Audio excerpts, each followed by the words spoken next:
Isang malaking tagumpay ang naitala ng Angeles City Police Office laban sa iligal na droga matapos nilang maaresto ang dalawang itinuturing na high-value individuals sa isang buy-bust operation kagabi. Patrolwoman Jilly Peña sa balita.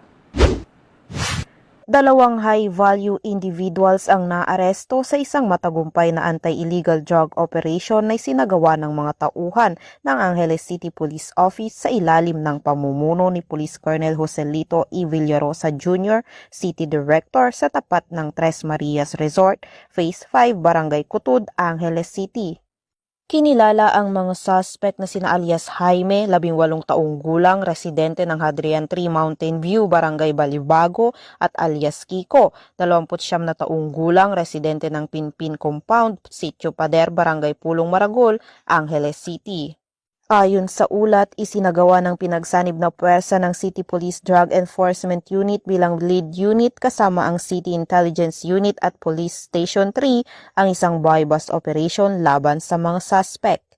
Nagresulta ang operasyon sa pagkakaaresto ng dalawa at pagkakakumpiska ng tinatayang 100 grams ng hinihinalang shabu na may standard drug price na aabot sa 680,000 pesos.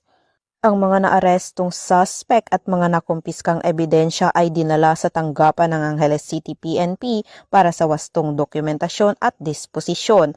Mahaharap sila sa kasong paglabag sa Sections 5 at 11 ng RA 9165 o ang Comprehensive Dangerous Drugs Act of 2002.